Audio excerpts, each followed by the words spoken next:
So the pilot edition has been a huge success. We have discussed some great topics such as licensing and regulation within gaming, within the UAE, the difference between RAC and Dubai, and what gaming has to offer coming in the future. We've discussed pros and cons in Dubai, and watch more for what's coming on our next podcast. Thanks for your time. Hello and welcome to the first episode of Bet Talks. My name is Rick Godds and I am here with a very close personal friend. He is a licensed attorney that specializes in crypto and blockchain. Welcome, Mr. Gordon Einstein. Rick, I'm thrilled to be here. Thank you very much. And I'm very excited to be here for the first, I'm very excited, I should say, to be here for the first edition of Bet Talks. I feel like I'm getting on the ground floor of something amazing. And this is a fantastic concept you've all come up with. Absolutely. This is the first edition of Bet Talks, and we're very excited to start this. We're going to be discussing topics based on the gaming sector and regulations within the UAE, which is a very great topic to be discussing. Mm-hmm. There's a lot of talk. There is a lot of talk. I think that we'll get into it, but the key is to understand how much of that talk is real, how things are looking to develop, and especially how the audience can interact with and benefit from what's going on, even though there's uncertainty. So I think this is a very timely episode that we're doing. For sure. I mean, I've been in the gaming sector for nearly 8 years now, working all over the world with many different operators in several different geos throughout the world, South America, throughout Asia. Everyone is talking about what is happening, what is the gaming regulation throughout the UAE, and what is actually going to be happening in the coming future. Should we dive in? Let's do it. All right. So I think that the audience may be aware that the UAE, which of course stands for United Arab Emirates, I'll give a teeny bit of background and then I'll dive in. It's a very interesting country. It's a little bit like Switzerland. The individual emirates are very strong and autonomous, but you do have one government in charge of the whole place. And that one government last year, finally, after much hubbub, announced the creation of a regulator to regulate the area of gaming and gambling, which opens up all kinds of discussions and speculation. Now, the regulations have not come out yet. As far as I'm aware, the official licensing hasn't come out yet, but the fact that they create this regulator is very evocative of what they did, especially in Dubai, with crypto, with Vara. And once this is a huge step, and now that they've taken this step, it's only a matter of time. But how much time and exactly the details, we're going to have to get into that. Of course. I mean, this is a huge market. So, I mean, the gaming industry alone, online sector turned over legitimately 175 billion in revenue last year. That is what... That was online. That was what was declared. So let's double that. Let's say the industry is a 400 billion a year in revenue. Now, I got to ask, since you're saying online, are you separating out physical casinos? Physical, because what has actually been announced and what is actually under development, the win is coming to Ras Al Khaimah and is going to be open in 2027. Now, this is Inshallah, mashallah. Big, inshallah. Inshallah. This is big news. There's also several talks of the Bellagio, the Caesars Palace, and the Aria coming to, the MGM Grand, coming to Dubai, but this is all talk. This is all talk, speculation. There's nothing confirmed. I mean, the Caesars Palace has just pulled out of Dubai. Isn't that interesting? They've just pulled out of Blue Waters. You have a brand that's 100% associated with gambling that was here before them all, that probably came in anticipation of being legalized. They left, and then we get that Ras Al Khaimah announcement. Of course. Let me give you my theory. I'm giving my theory, which I've been thinking about, and I had this conversation with many people. Now, if you look at the cities throughout the world, major cities throughout the world. Let's look at LA. LA is the city. You will drive... My hometown, we should mention. Yes. Yeah. You will drive from LA, which is the city, to go or fly to Vegas to gamble. Or get married, or both. Yeah. And look at Hong Kong and Macau. Hong Kong is the city. Macau, you would travel via boat to go and gamble in Macau. Dubai is the city. Ras Al Khaimah is the extension of the UAE, where the first official land-based casino is going to be, with all the attractions, all resorts. Address have just started developments there. So there's got to be physical reality around this, which will also attract several different communities throughout the world, bringing more tourists within the UAE. So you're kind of making a geography is destiny argument, which is the location of Ras Al Khaimah or the UAE generally is creating an opportunity for this industry to flourish. And there's reasons maybe why, if not the sun is setting, why someone would go beyond Macau and go all the way to Ras Al Khaimah, or go beyond Goa, or go from Europe and come here. Yeah, I mean, listen, obviously within time things evolve, cultures evolve, and things change. Like Dubai was very frowned upon against alcohol. Now it's very open.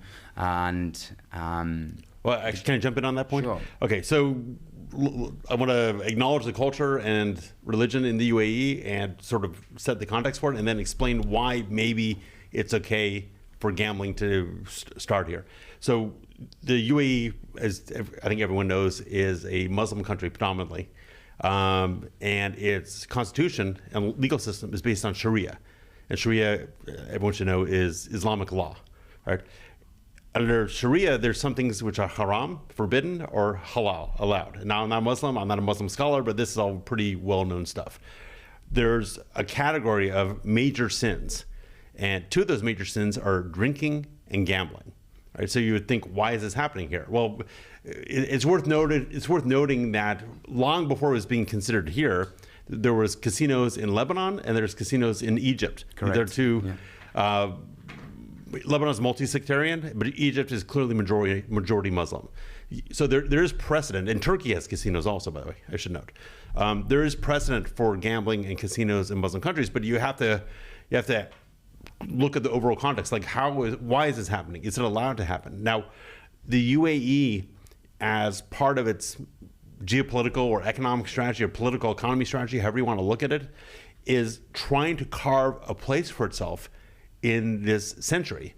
And within the UAE, you have different Emirates. You have primarily Dubai and Abu Dhabi, but the other 5 Emirates are important also, each trying to figure out their own place.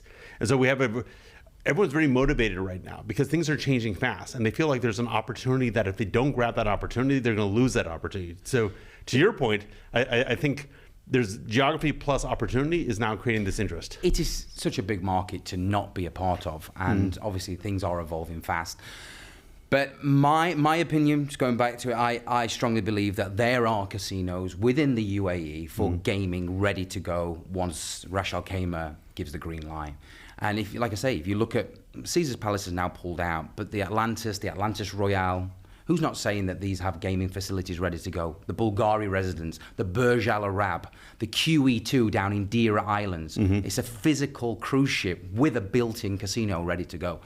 So once you get that first land base, how do you know that we're not going to start seeing these all popping up? Right, and actually I think that's the direction going before. I think what allows casinos and gambling to take place in the UAE is this concept of you have the existing mainland, but what the UAE is famous for is building out new properties into the sea. The whole Palm is new. The Blue Water Island is new. The World Island is new. And of course, in the case of QE2, which you correctly mentioned, it's not part of the land structure. It's a boat that happens to be moored here. So you're actually off Islamic territory, off Muslim land. I'm not an Islamic scholar, but I would imagine that they've examined this issue and had maybe done some research or have a fatwa issued or something to that effect. A fatwa is basically a legal ruling or decision saying that in this world where you have these sort of structures, we're going to allow these items almost certainly for non-Muslims or non-Emiratis, but they're going to allow it, just like they do allow alcohol here, or in the UAE. So another factor is, I mean, obviously your background is crypto and blockchain. You work with several different projects. How do you see crypto linking within the gaming sector? So I'm going to broaden my self-definition a little bit to kind of tie it in there. The crux of being a crypto and blockchain attorney is being a regulatory attorney, right? Because it's such a heavily government-mediated area of law. It's far beyond contract. You have to deal with government entities and you have to deal with the regulators. So I'm going to answer your question twofold. I've always been of the opinion, and I've been of the opinion since 2014 when I got into crypto and blockchain, that a natural, logical use case of blockchain and crypto is for gaming and for gambling. Okay, now why?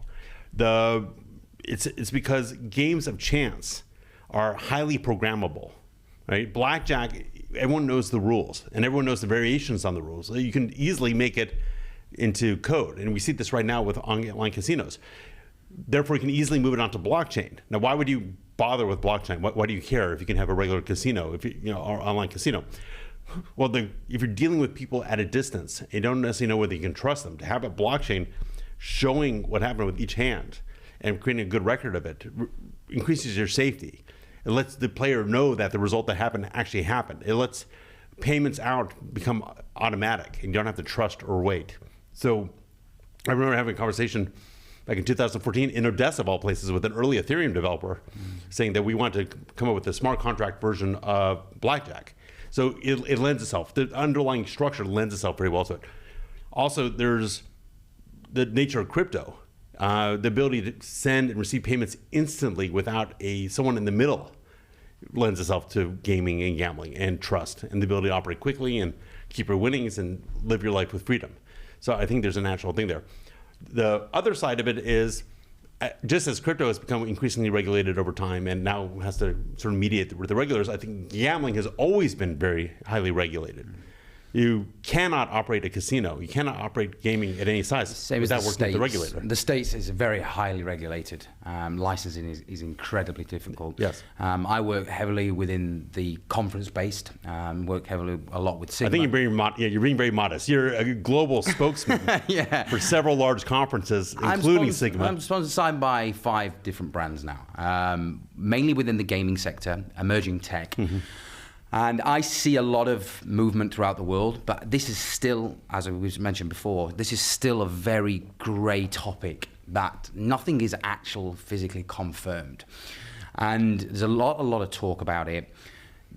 Even the promotion of gaming and the word bet is still frowned upon. It's more than frowned upon. You may not do it. Yes, correct. And so in preparation for the show, I think we both reviewed the laws here. I mean, it is illegal. It is a penal action, is a crime right now to gamble in the UAE, and it's a super crime to host a game or operate a gaming facility.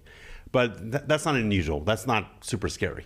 So long as they're making a process for the legal and regulated form of these things, I think that's very promising. And to your point about the grayness, that's always true with regulation, but especially true here. There's the usual pattern here. We saw it with crypto, and I think we're seeing it with gaming, is you get an announcement, like the win announcement.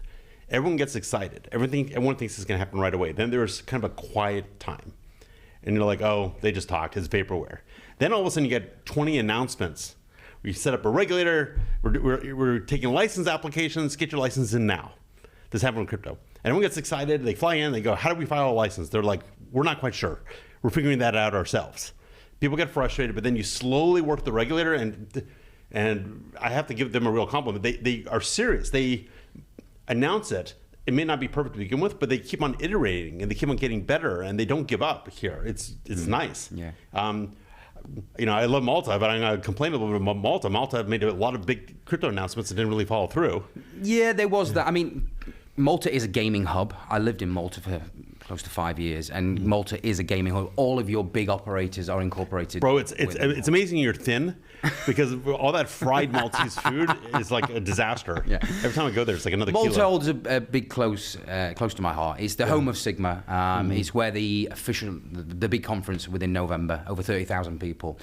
But now Sigma's become a global. Well, you're brand. the MC. Thank you very much. Yes, I do promote all the award ceremonies and the opening ceremonies for them, and we work very heavily with operators, affiliates, suppliers. Sigma now has become a global brand, doing 6 shows throughout 5 different continents. So it's become a global brand, and the movement wants this first official land-based casino in Ras Al Khaimah actually happens, then that allows the online to come into play. Right. Now, let me just cycle back.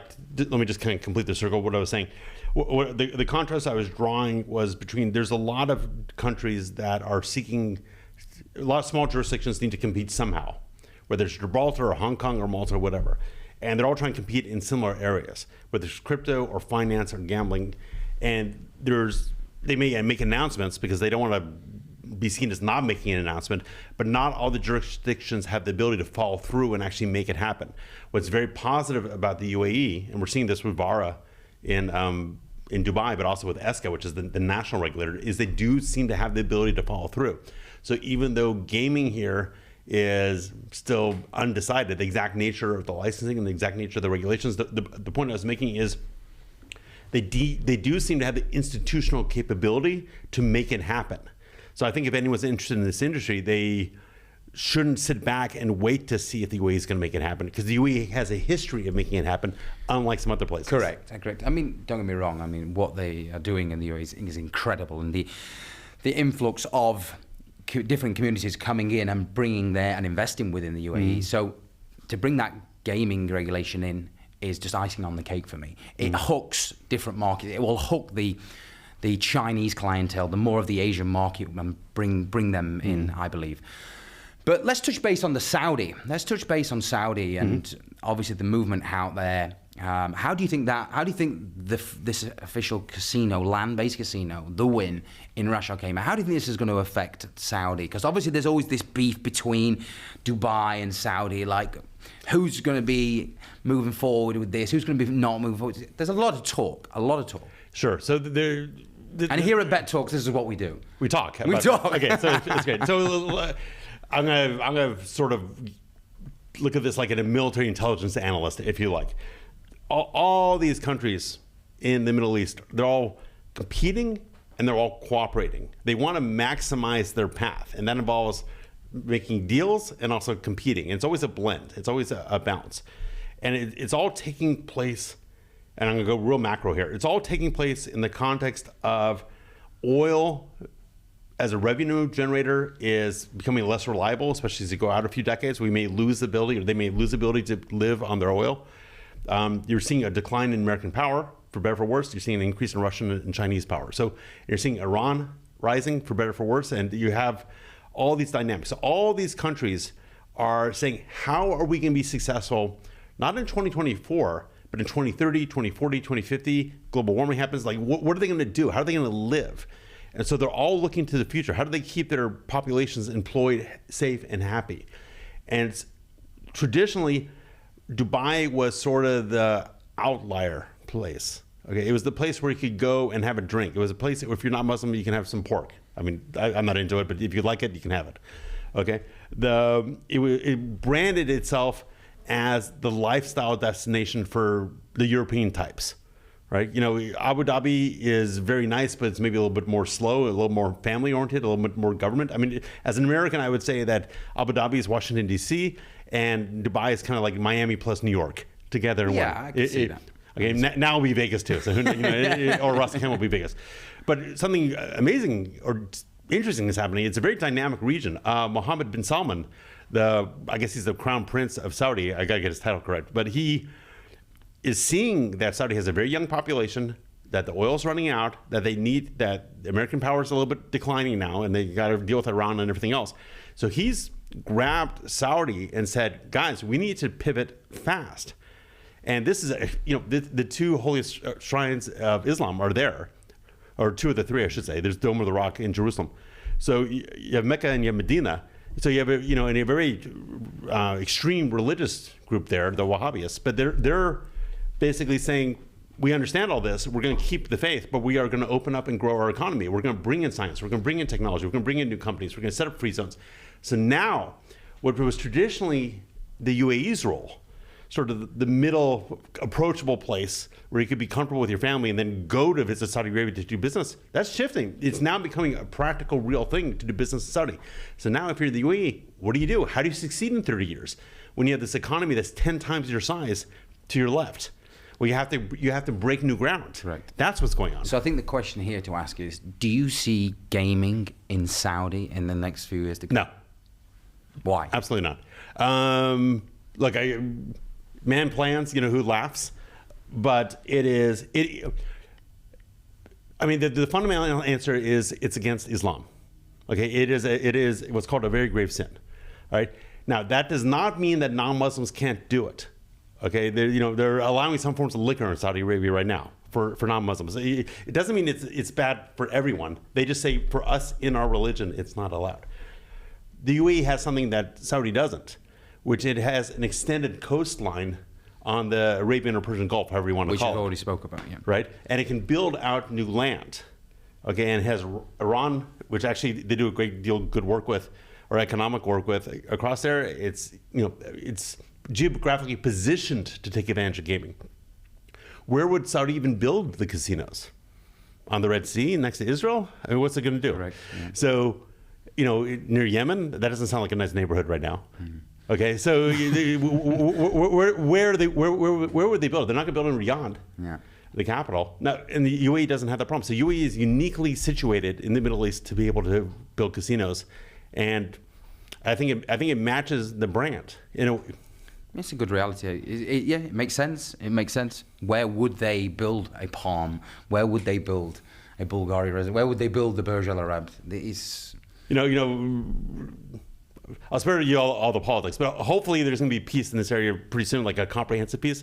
Then I can see maybe Saudi building it some places, but right now it's just not really practical. So listen, there is very exciting times ahead.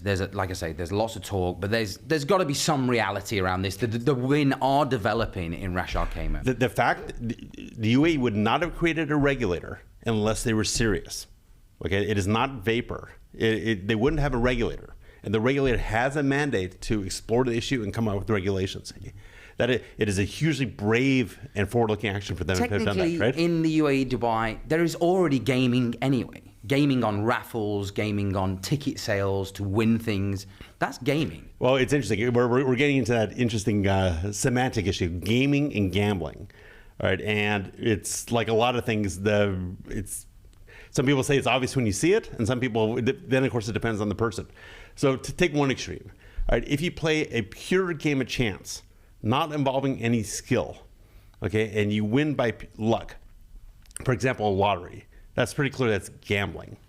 Okay, if you and I play a game of chess, and we both put in $10 and the winner wins, that's more like in the middle zone a little bit. But, and then there's things like if you and I are in a camel race, and one of us is going to win a prize, but not the audience.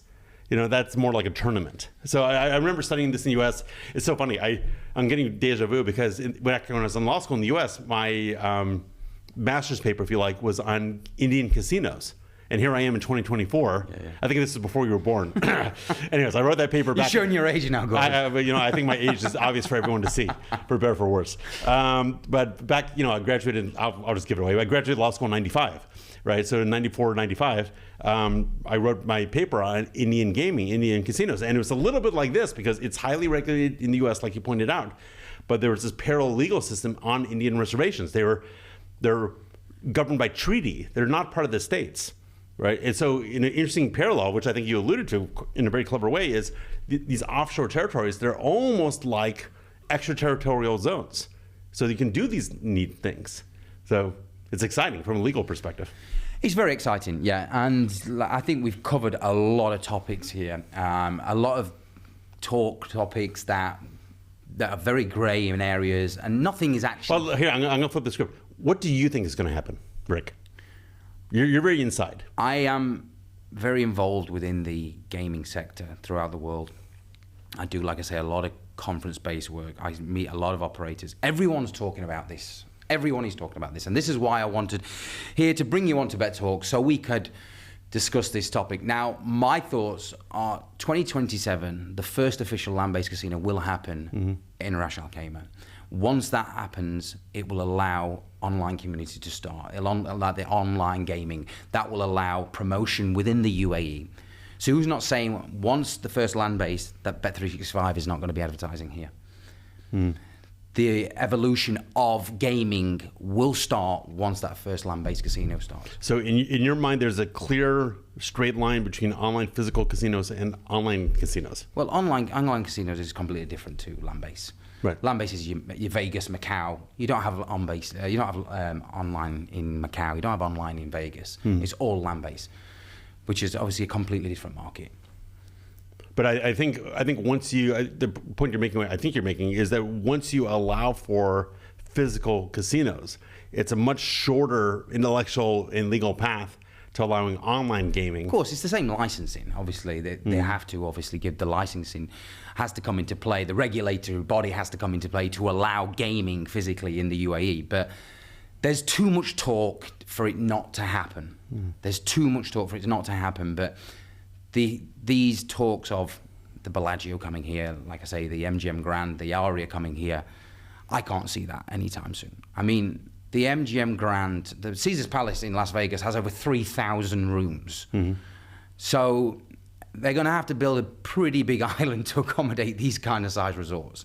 But they've done that. They've built big islands. They've built big islands, yeah. I mean, listen, for a market of this size, then yeah, there's no reason why it can't happen. And you and I were discussing before. I mean, suppose you're a European and you want to gamble. Where do you go? Monaco? That place is. Yeah. Have you been to the Monaco casino? That place is tiny. Tiny. Yeah. I mean, it looks so good in James Bond. Casino Monte Carlo. Yeah. I mean, you know, in Casino Royale, Daniel Craig, you know, it looks so glamorous and great. You walk in there and like, you know, what the heck is this? It's tiny. It's tiny. You know, it's very old school though. It gives that old sort of vibe. You know, and then, you know, again, blessed. You know, I've been to a couple places in Malta. They're teeny. Yeah. Okay. Where are you going to go other than? I mean, you're not going to Ukraine right now. So where are you going to go other than the middle? Well, I mean, the win has technically confirmed for 1,000 rooms. 1,000 rooms on Marjan Island in Ras Al Khaimah. So it's going to be pretty big. But the likes of, I mean, I've been to the Win in Vegas. You got the Win and the Encore comparison side by side. So generally, would they bring it? Would we be building an Encore by the side of it as well? That's another. Well, I mean, I think. Have you been to Macau? I've been to Macau. Yeah. Okay, my understanding, I have to admit, I haven't been there, but my understanding is that it puts Las Vegas to shame. It does, but then you got Atlantic City as well. So there's a lot of concern. I mean, I love Vegas. Vegas is America's playground, and it is a very fun place. But then you got the Asian side of it, Macau, which is, like I say, it is bigger yet. But it's heavily monitored. Correct. Okay, and it's one thing when it was, you know, as everyone knows, you know, Hong Kong and Macau. Hong Kong was under the Portuguese, and Hong Kong was under the British and Macau was under the Portuguese, and they got both returned at the end of the last century, 1997 and 99, right?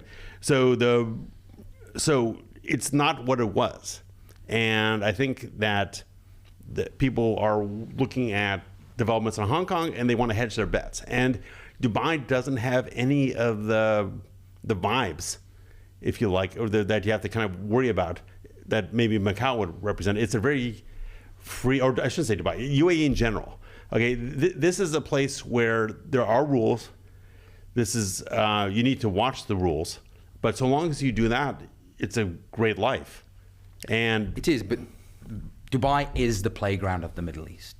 Vegas is the playground of the States. Macau is the playground of Asia. So it makes complete sense that this will happen, and is happening, in my opinion. I think it's going to happen. For sure. I think an interesting question we haven't explored yet would be, suppose Ras Al Khaimah is successful, and I have every belief that they will be. So they get the casinos. Now, with casinos comes the hotels, the entertainment, the enhanced infrastructure, all that stuff. Is Dubai going to sit back and not want a piece of that pie? But this comes back to the conspiracy that I was saying before about the city. You drive, you'll fly to Vegas to gamble. Macau is out of Hong Kong. It's a very, very similar concept.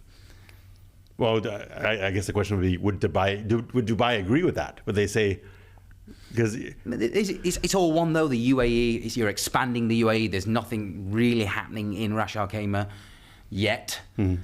Are they obviously doing this to expand the UAE? Of course. Yeah, of course. I mean, they're bringing. I made this comment before. Every emirate is beautiful, and every emirate has power and autonomy. Dubai and Abu Dhabi have a little bit of a duopoly going. Okay, and we can read the history books. It's a very fascinating country, but I think there's always been a desire to develop the other emirates, and they're being quite successful.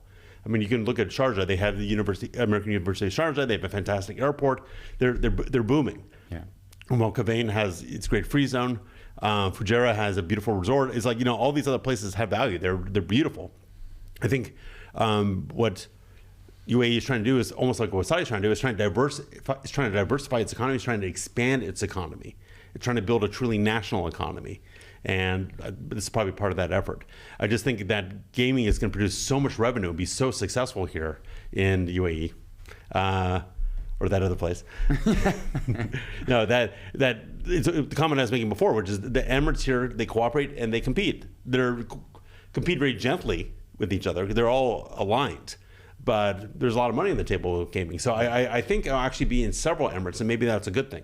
But I acknowledge and I admire and I guess applaud Ras Al Khaimah for taking the first step. Because before, to your point, you hadn't really heard about it so much. It was just a nice place to visit. Now they're being very aggressive and very brave. So it's neat. Well, yeah, I mean, I've been to Marjan Island. Obviously, there's a lot of development there. But I've seen, obviously, there's helicopter viewings, sightings over Marjan Island of where it's actually going to be. Yeah, you can buy that real estate. You can buy that real estate. You know. Absolutely. But big companies, big developers are investing in Marjan Island. Would they be doing that if this was not going to be happening?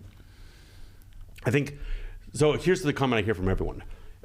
To buy real estate, as you know, is very expensive and getting more expensive. Very active. Very, very active. There's a question of whether or not it's sustainable at these extreme rates. I mean, you know, Dubai's had its up and downs with real estate. You know, 2008 financial crash, it really went down. Now it's kind of back up. The trick or the challenge, I guess, is that there's so much new building all the time, and they're not lacking for land. You can always expand north, and it's hard to make money here like it was 10 years ago. But the comment I keep on hearing is Ras Al Khaimah is like Dubai 20 years ago. If you get in now, you're getting in on the ground floor. And everyone has FOMO. You know, and for the international audience, it's fear of missing out. Everyone has FOMO. Everyone's wishing they'd come to Dubai back in 2005 instead of 2024, 25. Well, you know, Ras Al Khaimah is the new Dubai. So are you going to let that chance slip again? It's like rediscovering Bitcoin. You know, the moment the white paper came out. You know, hopefully this time you know better. So you're basically telling people to invest in Ras Al Khaimah. Well, look, I'm not giving financial advice. I don't think you are either, and I don't think we're endorsing. We are not giving financial advice. We're commenting about gambling. We're not endorsing it. Yeah, we're not promoting gaming. But you know, you can. It's always a question. You know, do you sit back and wait for things to develop and be a little bit conservative, or do you take a chance? I think, in my personal opinion, the UAE has very stable, very intelligent leadership. They have a grand vision that's decades in place. And they've done something very smart, which is they've set up an ecosystem, an environment for other people to come in and work and play and grow. And they kind of sit back and they set the rules, but the rules aren't too heavy so long as you're doing good things. And that to me is a program for success long term. You can say what you want about different forms of government, you know, and it's always tricky what you can comment about, but the benefit of their form of government is that you can engage in long-term planning. And their long-term planning has been good. Okay, they've rarely misstepped. And when they do make a slight misstep, they adjust and they fix and they kind of get it going again. I mean, famously, there was construction issues with the Palm. Everyone knows that you can go on YouTube and you can see it, but they fixed it. Yeah. Okay, and now it's beautiful. You know, and there was ones all around. They fixed it. You know, we just had some rains that wasn't so great, but they're fixing it. You know, they kind of learn from their mistakes and they stay on track. So I think I have no reason to believe that Ras Al Khaimah won't be as successful, and everyone's pulling the same direction. They're all very enlightened, and they all listen and they all adapt. And if I can just add, dealing with the crypto regulator in Dubai with VARA is a similar experience. They don't know. They say they don't know, and if they're not ready, they say they're not ready. But they're always working on it. Yeah. So I mean, how can you lose if you're like that? Of course. Very good conversation. Quickly before we wrap things up here, Gordon, I just want to ask you one more point. Do you think that gaming will be allowed for locals within the UAE? Probably not. Well, it's going to be a blend. So there's two layers to that. I mean, probably not, and it probably shouldn't be. I think the key, look, UAE has made a national strategy to have a large expatriate community, to have a large non-Muslim community. Okay, but it is a traditional society. It's a very respectful society. It's a very polite society. I really think it's beautiful, right? And I think that part of the social contract here is that you can come to the UAE and live your lifestyle. You can practice your religion, so long as they're not proselytizing and trying to convert someone else. But but you respect the boundaries, you respect the rules. You're in someone else's house. Correct. If you're in the UAE. And when you go to someone else's house, yes, you can use the bathroom and you can use the soap and you can use the towels and all that other stuff. You're not going to trash the place. And, Don't take advantage. you know, come on, be respectful of your host. And, you know, we're in the UAE, not many people retire in the UAE, right? You kind of do your thing there and then you go at some point. So don't cause yourself a problem. Don't push it. I mean, why? Because there's so many legitimate, legal, awesome, wealth-creating, fun things you can do. You don't have to. Their society is actually beautiful. I wouldn't want it to be legalized for locals. Okay. Also, another topic. Let's look at the pros and cons of gaming being regulated within the UAE and not. What's your thoughts on that? All right. So great question. Let's divide it, like you mentioned, into pros and cons. Gambling traditionally has well-known benefits and well-known issues that go along with it. So what are the benefits of having casinos? Of course, you get employment. That's natural. Of course, you bring in, especially when you have a jurisdiction like the UAE, you bring in external capital, money that flows in here that wouldn't otherwise flow in here. There's a lot of, you also bring in maybe a new class of customer, a new class of tourist, because there's a lot of wealthy people in Europe and maybe the Middle East in general, or even Central Asia, who don't need to come to Dubai because something like Dubai is sort of close to them. I mean, why go to Dubai when you can go to Paris? Well, the answer might be gambling, because Paris isn't known for its luxurious, huge casinos, right? So you're getting more tourists, more visitors, and also a new kind of tourist that you want. It's just more economic activity. And obviously when you have a large casino that's successful, you have a lot of businesses around it. You have all the restaurants, you have all the entertainment, you have all, sometimes you get manufacturing and service companies. It's just a general economic place. So that's all the obvious pro stuff. Dubai now is obviously focused massively on more tourists. It is designed for people to come. The oil, as we know, obviously is... That's in Abu Dhabi. It's in Abu Dhabi. So Dubai has to bring more clientele base here. And what is that hook? Well, gaming. Right. Now, again, let's tease out the Ras Al Khaimah Dubai distinction. Dubai, of course, always wants tourism, but it has a lot of tourism.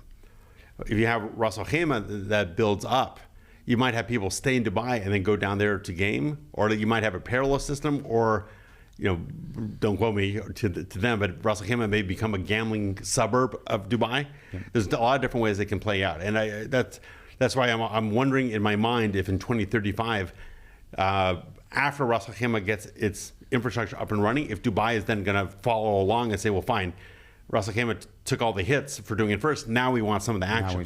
So we're going to see what happens. Now let's look at the con part. In general, gambling comes both with perceived direct harms and indirect harms. This is just the nature of the beast. Gambling is traditionally viewed in Western and Middle Eastern cultures as being sinful or haram. Whether it's in Christian Europe, it's kind of viewed negatively, and if you're in the Muslim world, it's viewed as haram. There's an ethical thing to it. If you're in an Asian culture like China, they don't look at gambling that way. They just look at fortune. May fortune smile upon you. And if you're a good person, then fortune happens. And what are your fortunes? What are your fortunes? I think it's like video games. It's fine, but really, what are you doing with your life? Yeah. So it's like, the real world is very exciting, and I don't need my metaverse. No. Real world, I'm challenged enough by the real world that I don't need to be challenged in the metaverse. I just need to do my stuff here. Good answer. And my life has enough risk in gambling with investments. I don't need to go play a game I don't understand. But I don't judge. Live and let live. As long as you're not, there's the libertarian, I'm sort of libertarian. As long as you're not hurting anyone else, I think you should be able to do it. But there's obviously borders on that. Like, I don't want someone to hurt themselves with fentanyl or a drug or something. So there is a role for regulation. Okay. So going back to the cons.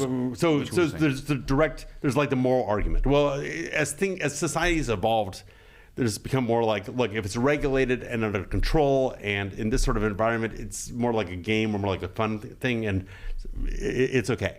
All right. Personally, I don't have a problem with it. I think it's, for people who enjoy it, I think it's great.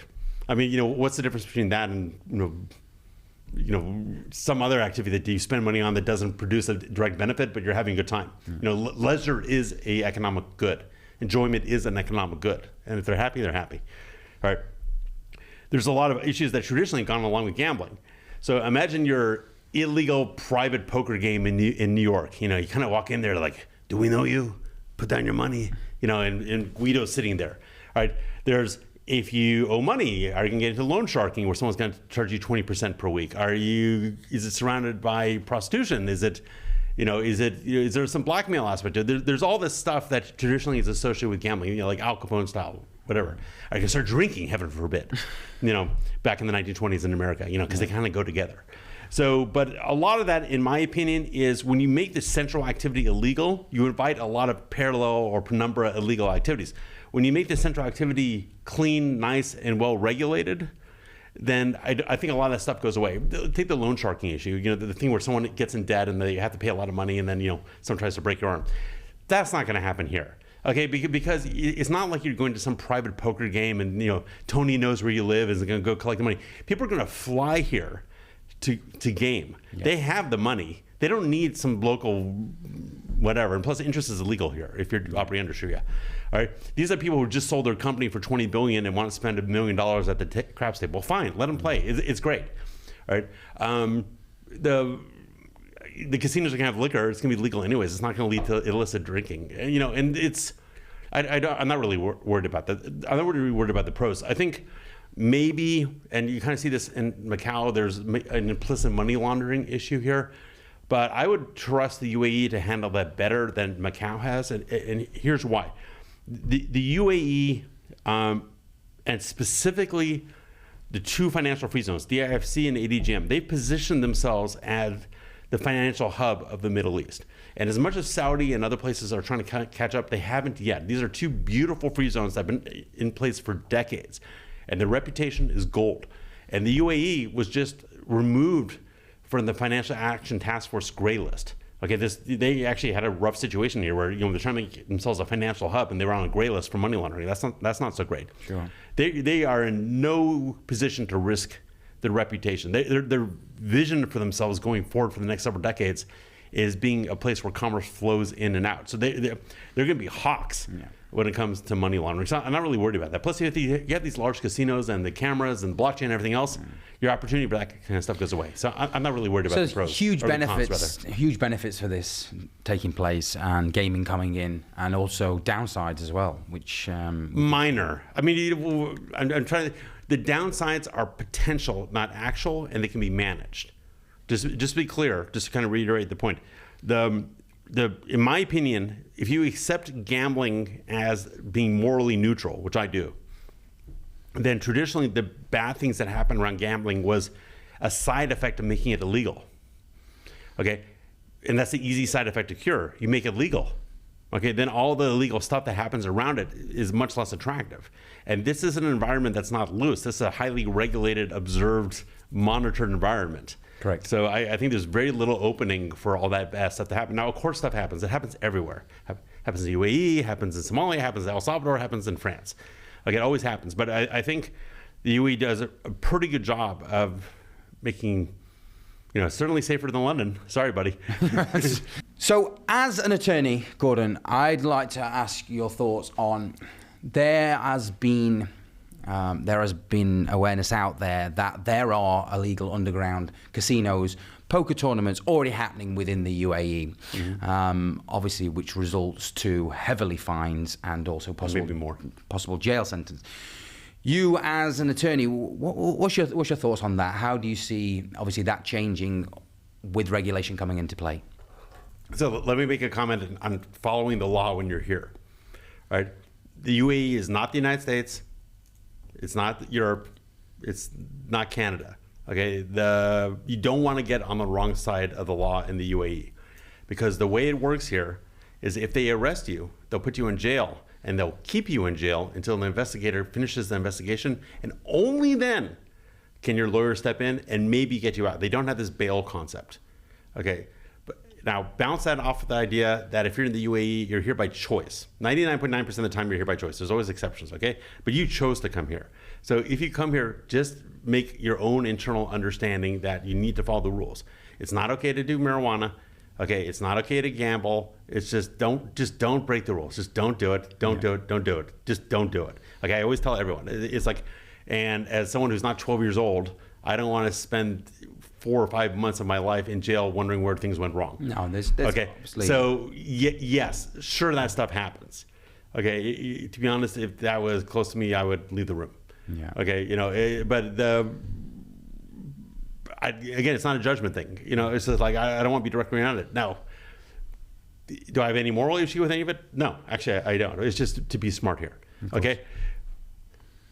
Should it be that way? I think they know that, maybe the private gaming stuff isn't so great, but they are changing the law and they're going to open up casinos apparently. That's fantastic because it's a normal human tendency to want to get together and do this sort of thing.